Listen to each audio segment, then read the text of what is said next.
Welcome to the fourth of the bonus sessions for the Eden Nature Art programme. Now for this session and the next one, I've just got a couple of activities to help us use up some of the paper we may have accumulated over the last sessions, and if you're anything like me, over life, because I tend to have a lot of bits of paper, bits of half-finished projects lying around. So it's one of my favourite activities, and it's bauble making. And it's I know it's not Christmas, but baubles aren't just for Christmas, they're for any time. These are lovely and they're really simple to make.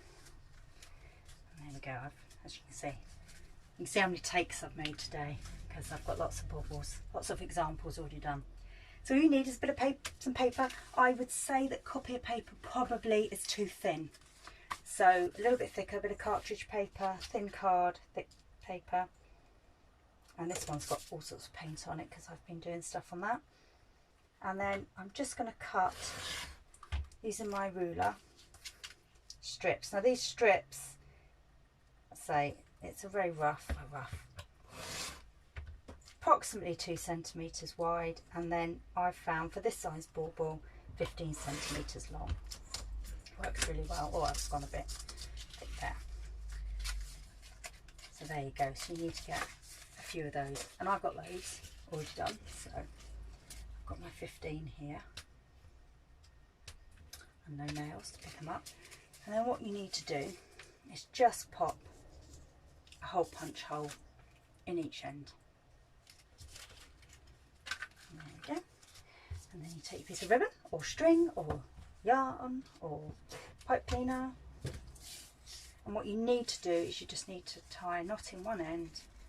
I'm just going to do a double knot because it needs to be bigger than the hole punched hole. And then I'm going to take a little bit of masking tape just to help me feed it through the holes. Now one thing to remember is whatever side is facing down is the size you'll see when you put your bauble together. So if you've got white on one side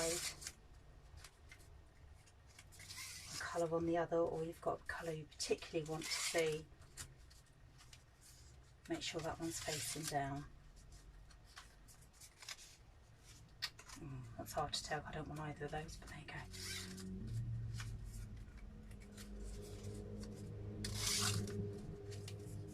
One hasn't got a hole in it.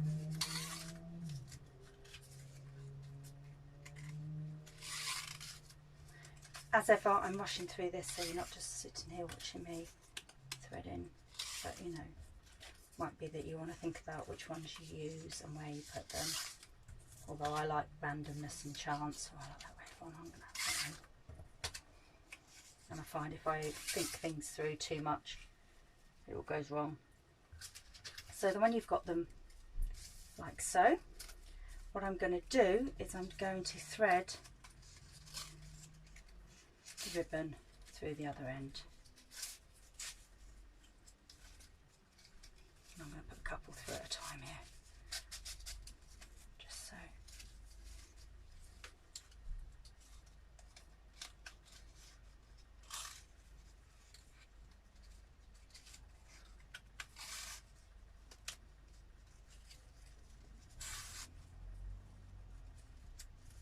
There you go, like so.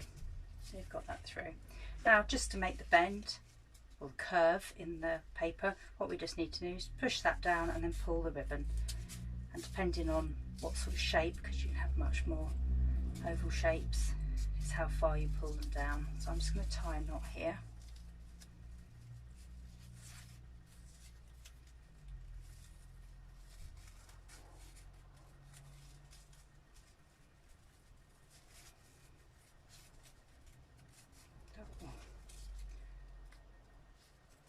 And then this is the trickiest bit. If you've got small children in the house, utilise them, because they've got little fingers and they can really get in here and pull these out.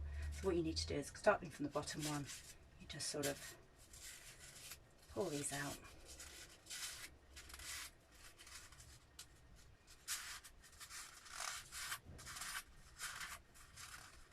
Like so. Oh, see what happens when you don't do your knots properly. It's popped out here. No, I don't have a knot.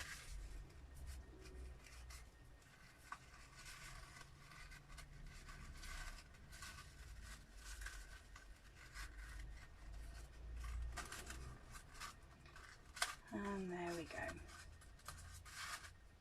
Right, so these ones, you see there's a slope because these ones are sort of slightly shorter than the others because they're the first ones. And also they can come apart like this. So what I like to do is pull these and sort of tuck them under the outer ones.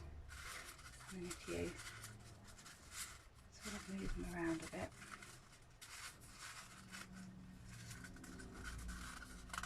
This is all just playing. You need to just have a little play around and see what's kind of shaping. You see this one's a much flatter one where I've pushed them down further, but these are much rounder. There you go. Little baubles. Use up all that paper.